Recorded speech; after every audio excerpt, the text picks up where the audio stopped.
What is up, y'all? Welcome back to another episode of the Get Ellievated podcast. You all know that here on the podcast, my goal is to bring you real life entrepreneurs who can talk to you about what it's like to start and scale a business so that you yourself will go out and make it happen. If you're already a business owner, then this is exactly the place for you to be. Today's episode is going to be so good. You guys have been asking me so much about content creation and how to market your business, especially if you don't have money to spend on ads. And I want to tell you, you do not need a large ad budget in order to find success on social media. So we are going to be talking about all things content, all things social media, and as well, how you can build a business literally from nothing. Because you already have what it takes. You just got to put it to use. So we'll be right back, and I'm going to introduce you to our special guest. See you soon. Listen, everything you need to change your life is already within you. You need to believe that it has to work or it has to work. You got this. Scale your business, make more money, create your best life, and let's get elevated. Welcome to the podcast. All right, y'all, welcome back into the episode. So I'm super excited to introduce y'all to Vannesia. Okay, put some respect on her name. Vannesia, and she is a 10-year entrepreneur.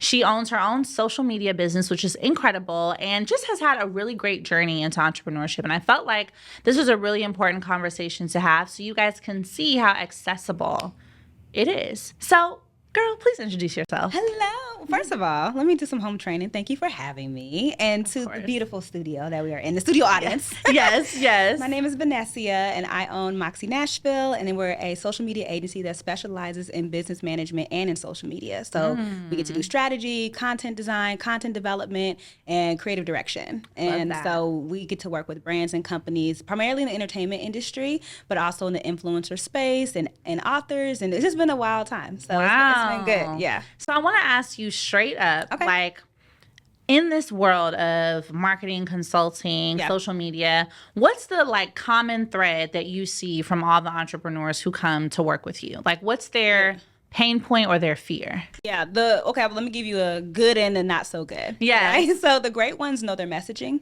The great ones know what they want to say. They may have a difficulty on how to say it. So I always say as long as we can get your messaging right, then the method will be something that we can figure out, right? Yeah. So whether that's static images, reels, blog posts, or whatever the case is, we can figure out how to actually distribute it. Yeah. The ones that sometimes have a difficult time are the ones that are still trying to figure out who they are, either as a person or as the person they're attempting to show up as.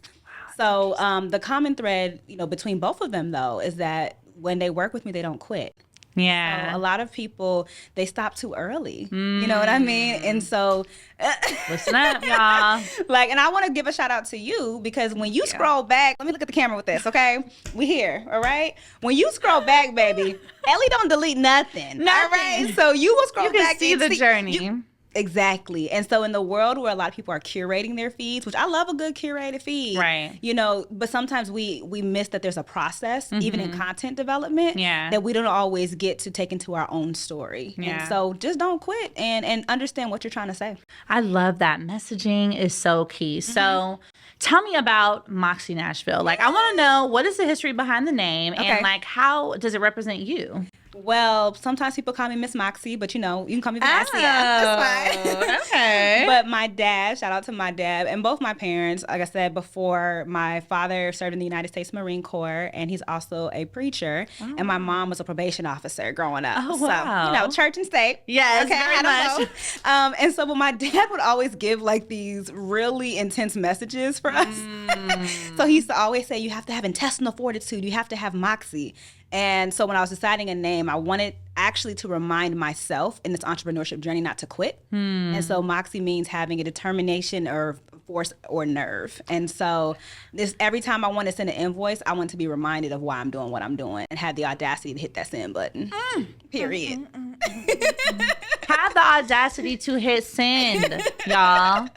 So is Moxie, is that word in the dictionary? Yeah, it's an adjective. Wow. Yeah, like, so if someone says they have a lot of moxie, that means they have like oomph, a lot of, gumption. I learned a new word today. We're here for vocabulary too. I did not know. Oh, I actually really love that. Yay. That is such, and you know what? That gives meaning and purpose to what you do. Yeah. So take me back to pre-business, pre-entrepreneurship. Like, who were you? What were you doing? And what gave you the idea to jump into this world? Yeah, well, the idea came because I was getting underpaid at my job. And so I've always wanted to work in the music industry. So coming straight out of college, I took a job as a marketing assistant, which I always recommend people do. Shout out to my very first boss, Tracy Artist. She's a beast in the gospel industry. Wow. And so I basically went under her and learned the rules of the game. And what I mean by that is the political factors as well as the actual talent it takes to break an artist. From there, I went to Motown Gospel, which is a subsidiary of Universal Music Group. Yeah. And I did digital marketing there. And so that was another, learning the game experience. Yes. Where when you work for one of the top 3 labels in the country, you have a couple, there's some red tape, right? You bump your head against a couple of glass ceilings. Yeah. And so for me, I started at that time also getting hit up on the side to do things like write press releases. I was also blogging because people were asking me about my journey into the entertainment industry. So I was getting features in Teen Vogue and Madame Noir and all these. Right. So I'm just writing my journey and documenting it at the time. Yes. And so I think I got denied for tuition reimbursement when I was getting my master's degree. And I was like, you know what? I think I'm just going to go. Yeah. I think I'm just going to go. Since y'all acting like that. But I appreciate it because it was what I needed when I needed it, right? So that industry experience, both in radio and marketing and in digital marketing, it was incredible for my career. Yeah. It also taught me some of the basic things that you need as just a young professional in the game. And so a lot of people were impressed with my level of professionalism, but I had been in major corporations and major labels and under Titans, so I knew, right? And so the creative aspect came when I really just set the mindset that I was going to do this for real. And so tell me, what was that like, taking some of the skills you gained at the job and then creating your own business to give those skills to other people? Like, what are things that were transferable, and how did you decide what the market was going to need? That's such a good question. So back then, let me take it back. Take it way back in the time. I was going to say that. So it was like 2016. And so at the time, this is so key for everyone to do. I didn't know the language of consulting. I just knew people came to me with problems and I solved them. I didn't know really what my packages were going to be. I just knew I was unhappy. And I felt like I was underserving myself at my job. Yeah. So you're not always going to have it figured out when you start. Yeah. And so I just gave myself grace to try YouTube videos, try content. But one thing I knew I was good at was social media management because that's all I was doing at the job. You already knew how to do that. So that was one service I was going to offer. And so I started giving away, like, testing with free consulting calls or testing with some free strategy development. And so those type of things kind of evolved once I learned the landscape of brand development and actually that these things were services I could charge for. And so I always said, if you bet on yourself, then you can always increase your prices. Yeah. Because we leveling up. Because elevating. There's levels.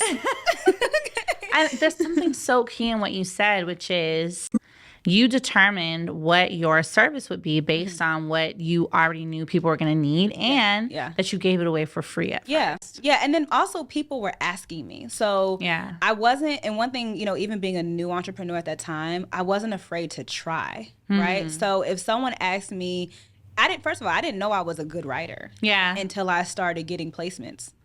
I didn't know I was a good writer until people started asking me for press releases and to do their bios. So I didn't even know to charge for that. I was just trying things out. And so once I gained that confidence that I can actually do some of these services and, I partnered with a lot of friends from undergrad. So I knew a lot of creative people. Shout out to Mo. Shout out to Josiah. You know, like I knew a lot of creative people that were doing my sorority flyers when I was in undergrad. So that's essentially how the agency model came, is because if I didn't know how to do it, I knew who knew how to do it. Yeah. And I could still charge for that. So I knew enough to make me dangerous. But, you know, even I got my undergraduate degree in management, and I got my master's in management as well, that still doesn't teach you how to be an entrepreneur. Right. And, you know, so there's a scrappiness and a grit that comes from just figuring it out. And then once people really started paying me, and I think it was like one person, all you need is one. That's it. One person paid above my rate, and I was like, oh, prices are up. Prices are up. I love that. Yeah. And the confidence to charge your price. Like, how did you develop that? Because I think a lot of entrepreneurs, and I get this question a lot in my DMs, well, how do I know what price to put in the first place? Yeah. And then when it's time to raise my prices, how do I do that? Yeah. You know? Yeah. I think it's twofold. One, you have to be honest about the feedback that you're getting, right? So some people that come to me and say they want to start a business, their product or service is not up to par. Yeah. So because I was in the industry in the mainstream way, I knew what industry standard was. Right. I knew the type of rates that we were paying other freelancers. I knew what they were making. And so I was able to benchmark my services off of that. And that's why market research is so key too. Yeah, it really is. And everyone doesn't have to work, you know, in the same industry that they're in. But like you said, research, figure it out. Yes. Go on Glassdoor, go on Indeed. Figure out what these people are actually charging. Yeah. And don't just base it off of what you see on Instagram, because a lot of people are capping. Ooh. I'm just... Can I be real here? Like, how real do you want it to get? But, you know, a lot of people are, or they've done it one time and they haven't done it consistently. And so the confidence to raise your price comes when you can do great work and get results over time. Exactly. Like, it's not just doing it once. Yeah. Yeah. Or not just doing it for yourself. But if you can't create a system to where people can come in and be successful under your leadership, then you don't really have a service. You have something that you did great once. Yes. That's a very big difference. Yeah. Between doing it great once and then being able to scale the strategy. Yes. Right? Being able to lift it up. So take me, now that we're talking about scaling, right? Yeah. I want to get a little bit of an idea into how your, you know, side hustle essentially became your main thing, your main business. Yeah. So I did what you shouldn't do. I quit my job with no nest egg. I did. It was very Moxie. I had a lot of Moxie at the time. But what I would tell my younger self, you know, so I was in grad school. So I had a roommate. So I said, if I'm going to do it, now's the time to jump, because my expenses were cut in half. And I knew I had a graduate assistant program where they paid for me to go to school and they paid for my education. So I had like a campus job. Okay. And so if nothing else, my bills were paid. Like, I just didn't want to stress my roommate out. Yes. And then I ended up taking a job at the YMCA because I still wanted that membership. I'm be honest, because when those benefits went away. So I would wake up at 3:30 in the morning. Wow. Cause I did the morning shift because my afternoons I was taking client meetings. Yeah. So I would go at 3:30. I would go open the gym doors at 4:45. I would work till 10. Then I would head to grad school, go work at grad school. I would have class from 1 to 5. And then, cause I only work like 3 hours a week 3 hours a day at, my graduate school. Yeah. And then I would come home around 7, get into bed and wake back up and do it over again. But it's giving tired. It's giving temporary. Wow. Because I knew that wasn't gonna last forever. But I knew I didn't want to stress about money. Money comes and goes, and I always believe that. I believe that the work of my hands are blessed. So I'm not gonna stress about money. I'm an able-bodied person that can go get money. Yeah. Right. So while I was doing that, then I started getting clients. Okay. So then, and it really came, my very first boss I told you about, she was my first client. Really? Yeah. So in what way? So this is the trick. This is the hack, right? So when I left, I sent an email out. Thank you so much for these years and all these different things. I really appreciate your time. And I had a great time here, but I left my contact information. Like, get in touch with me if you need something. Exactly. What I was subliminally saying was, right, so a lot of people wanted to, I didn't allude to what I was doing, but I said, hey, here's my personal information. Feel free to contact me there. And then people started calling me. because of the work I did there. And so I always tell people that are even thinking about entrepreneurship, don't burn your bridge at your job because you're tired, right? So then the phone started ringing like, what you doing? Where you going? I still want to work with you.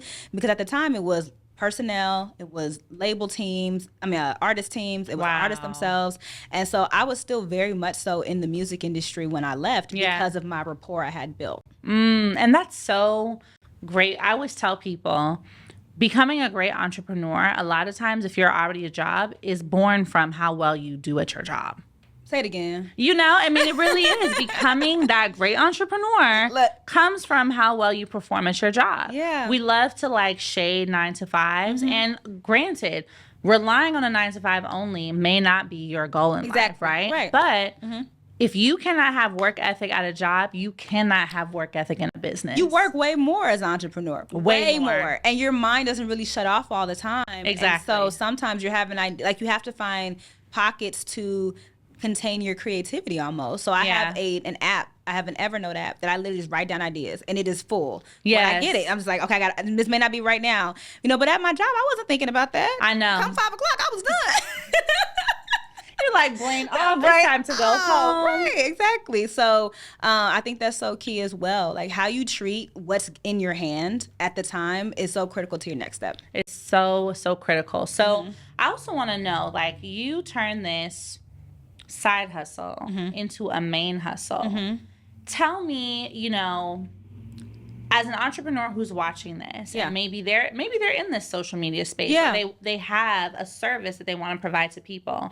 What's going to be the best way for them to go from free to first paid client and then multiple paid clients? Yeah, I think great question. I think it depends on where you are too, right? So by the grace of God, I never had to pitch myself. Because of the work that I did. Exactly. The reputation followed you. Exactly. So if you're starting from zero, start with a dream list of clients you would love to work with. And make sure they're actually in your realm, right? So if you haven't worked with someone that has 1 million followers yet, you may not be able to jump straight to Tabitha Brown. Right. Okay. Love her. Right. Yes. Love her. Right. But you may want to start small. Get that proof of concept. And you can still charge. Get the proof of concept. And so then you have something. Because they're going to ask you what type of work you've done. Yeah. Like who you've worked with. Potential clients are going to want to know that you can actually do the job that you say. So get that under your belt. But it may take sending some emails out, contacting your network. I literally sent an email out the same email I sent. Oh, this is another trick. Now I think about it. So what I did was when I sent the email out to the company-wide and the artist teams, I also sent a copy to myself. So I had all the emails still.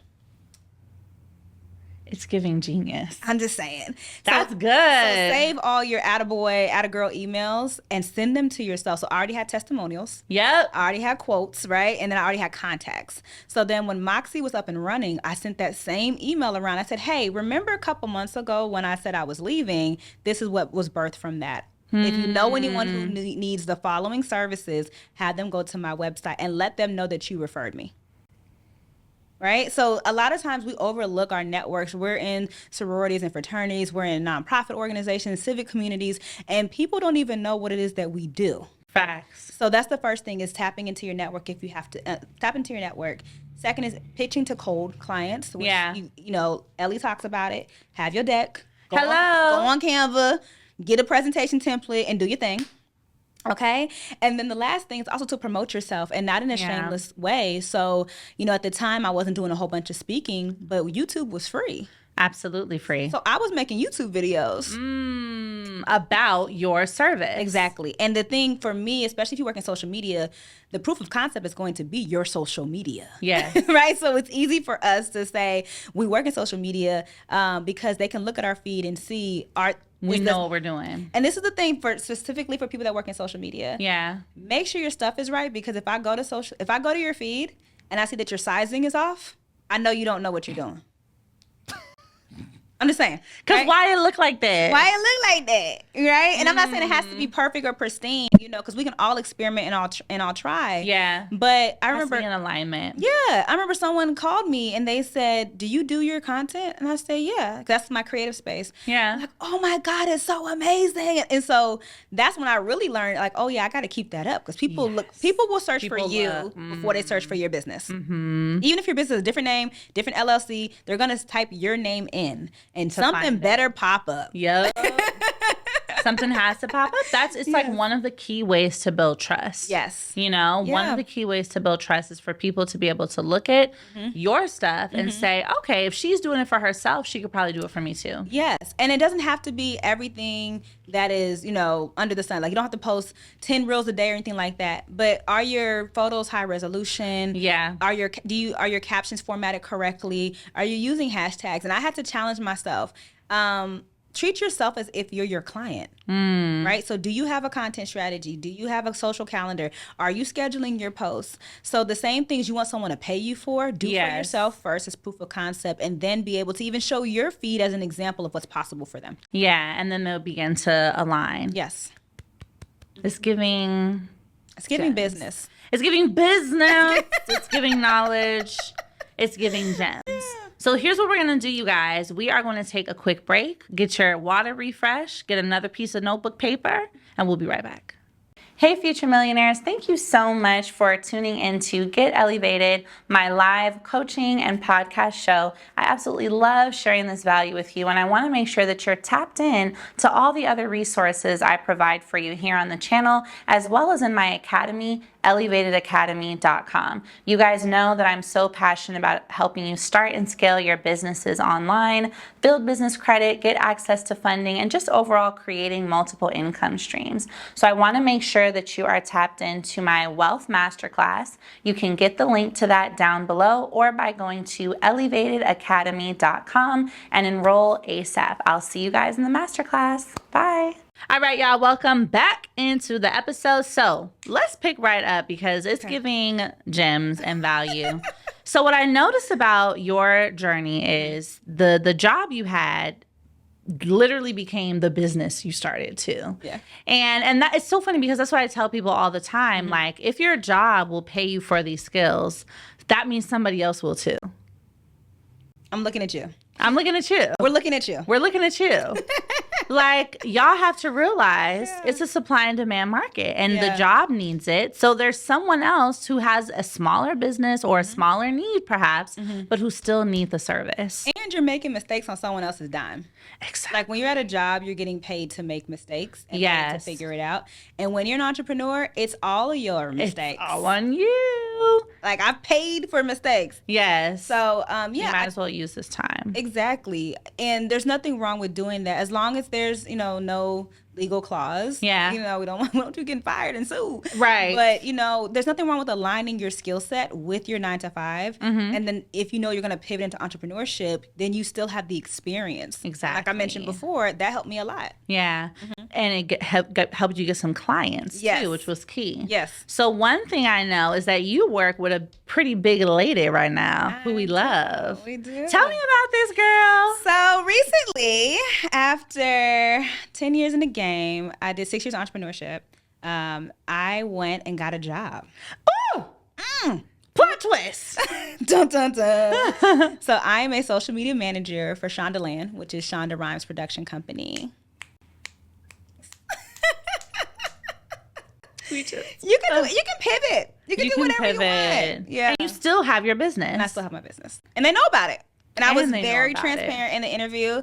I said, I'm not shutting down Moxie. How do y'all feel about it? And they were fine with it, And then also too, I think you mentioned trust before with clients, and even trust with your employer. Don't take a client that's going to be in direct competition, right? So because I've worked in the music industry and with influencers and authors, I'm not necessarily in the film and TV industry. Right. So I'm able to also leverage my expertise in another industry and raise my overall profile because I went and partnered, essentially, that's what you could look at it as, partner with an employer to increase my own visibility. Exactly. So y'all don't shame a 9 to 5 because you can do it strategically. You can. So tell me, how did the opportunity present itself, and how did you, I guess, leverage your business to get a job? Let me tell you. Right? Okay, so I was toying around with the idea of just going back to work and what would that look like for me, because sometimes you get burned out. I get tired. Yeah, I was burnt out in my 9 to 5. And then my business at this point was on autopilot because we use so much automation in social media. So, my team was just rocking and rolling. We were great. Clients were happy, but I wasn't challenging myself. And so I started thinking of companies that I wanted to work for that were just releasing dope content. So I applied to Revolt, Tidal, like just places I wanted to kind of get in from a production standpoint. And I knew I wanted to get into film and TV as well, or work for a major like streaming services that wasn't a label. And so during my interview, they asked me about my business. Yeah, they did. And this is don't say it if you don't have the confidence. I'm gonna say this. in my interview, they asked me, what sets me apart from any other candidate? And I humbly said, I'm here because I want to be here, not because I have to be here. And I said, that's what makes me different. And so when you have a business, you're able to make strategic and intentional decisions. So they appreciated my grit. They appreciated the kind of scrappiness that comes with being an entrepreneur and that get it done mentality. And so I ended up getting offered the job and I accepted it. And it just makes me think, like, I'm all about switching how we learn in school. And I feel like we should be introduced to what it means to go get our own money before we learn how to go get money from a job.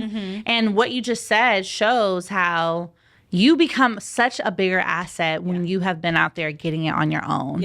You know what I mean? Because you can be... no one needs to micromanage you. You can be independent in the job. You will probably perform better than many other non-ever entrepreneurs at the job. It's a great character builder. And you have to be aligned with a job that appreciates that. Because everyone doesn't. True. Those are the toxic 9 to 5. Right. And so, like, be upfront and ask. So the very first tier of the interviews, I mentioned, hey, I don't plan on shutting my agency down. Will that be a problem? Right. So I was very upfront, probably the most candid I've ever been in an interview. But because I had gone through so much as an entrepreneur, I could be transparent. And I could be honest and show up as my full self. And so I knew if I got that job, it would be on my own merit. And it would be because I was divinely supposed to be there. And so it happened. So I want to ask you this. Now that you're doing both, right? Your business, your job. Do you feel like you would have been able to do both successfully in the same capacity 10 years ago when you started? Absolutely not. Oh my God, no. For the biggest thing, and this again, I'm looking at you. Okay, we here. The biggest thing that I did before I even accepted the offer was I had to make sure my health was in order. So being an entrepreneur, you can rip and run. Okay. And so for me, I got my workout routine together. I got my diet together. And so I was in the right frame of mind to actually go after something that I wanted and not back down when I got nervous or not back down when I was like, am I going to get it? I like stuff this. like that. But your mindset has to change. But physically, you also have to be present. And so much of entrepreneurship is making sure you're ahead of the game. And so being able to do that, I had to basically nurse myself into that position to be able ready. Exactly. And that's such a key thing, is the health element, right? So tell me, what is it like to balance both? And do you ever feel burnout, or do you have systems in place to avoid that? It was an adjustment. Okay, first and foremost. But I gave myself that grace. So when I was younger, I remember it taking me about 9 months at both jobs to really get my footing. So I figured the time would be shorter, but I was prepared for 9 months. But it took about 3 for me to kind of balance everything. So I let my clients know, because again, move with honesty. Okay. So they were excited. I mean, when you say Shondaland, I think when we met, we were on an interview, and you told me that. I was like, what? Let me tell you. What? So they were excited. And I put in the email, they know about you. It's fine. You know what I mean? So they were super excited. And so, You figure out a way to do both. You figure it out. And it goes to show you can successfully do both, also when it's in alignment, right? So maybe if you're a social media business and then you went and go get a paralegal job. Right. It may not work for you. It's giving no. Like, I'm doing social media at work and social media in my business. Exactly. And also, my team is incredible. You know, and so we had gotten a lot of the kinks out, like when you've been doing it 6 years. The first 2.5, about maybe 3, I was by myself for the most part. Yeah. I would farm out different things, but actually taking care of people, paying their, checks and stuff like that, we had gotten a rhythm. Wow. And so once you find yourself, kind of like double dutch, like once you find that you get that little hop going, then you can hop out and do something else while the ropes still turn. But if you don't have that rhythm yet, you don't have to feel pressure to scale or pressure to add team members or pressure. You don't have to feel pressure to do that. Get where you are, master that, so that you can go to the next level. Exactly. Don't rush the process. Trust the process. Yes. Bar. Don't rush it, trust it. That's really key. So what do you think would be the biggest tip you would give an entrepreneur who's watching, who wants to make something out of nothing, wants to turn their idea into some income? Yeah, I would give 2 things. One, I always say this: don't just secure the bag, secure yourself. Right? So entrepreneurship will test you mentally, emotionally. Like it'll really make you start second guessing yourself sometimes, or it'll give you this inflated confidence, and then you'll get knocked down. Like everyone goes through it. Yeah. So we don't always normalize the ebbs and flows of entrepreneurship. And then the second thing is know what you do and know what you do well. So sometimes people come to me and they can't even articulate their product or service. Right. And so you just got to go back in the lab and refine that a little bit so that you can actually articulate what it is that you do and what you can bring to the table. I love that. So really being able to click, because you said that earlier, defining your message, and every entrepreneur or up and coming entrepreneur, you should be able to say that you help who to do what and how. You got to be able to know that up front, because if you don't know it, nobody else will. Yeah. And I had such if you saw my first website, the copy on there was trash. Like, it was so terrible. I couldn't tell you what I did. Right. I'm like, we take you to the next level. But, like, how? There was no services. Like, it was just... We just taking you there. We taking you. Just come get with me. And so, like, I'm grateful for the reputation I had in the industry, because that's literally what... And, people ask me, can you do this for me? Yeah. Right? So they would say, can you do X, Y, and Z for me? So once I started getting paid for stuff that people were asking me for, like social media or design work or video editing, just... light things, you know? Then I started to turn those around and offer them as services, but I didn't know in the beginning. Yeah, it was just kind of, let me take you to the next level. Let me take you there.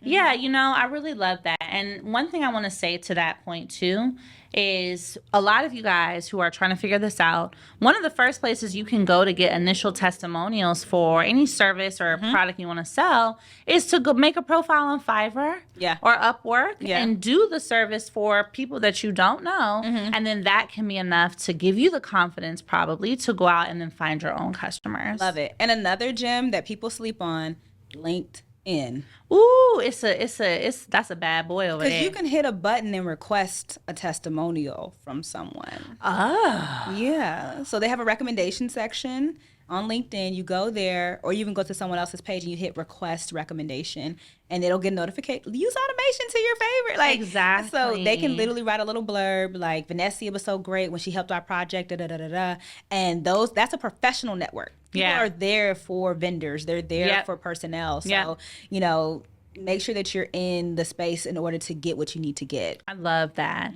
So my final question for you. Okay. This is so fast. I know. If you were seated before God right now and you could ask him for anything and he would definitely say yes, what would you ask for? Health. I would want to stay healthy. Yeah. They say that a man who has good health has 1,000 wishes, and a man who has bad health just has one: to be healthy. And so I know what it's like to be, not in a good space, to have some dark times, and just to physically go through stress. Yes. I know what that's like. Yeah. And so I would just want to make sure that I'm around to do what he's purposed me to do. Yeah. I love that.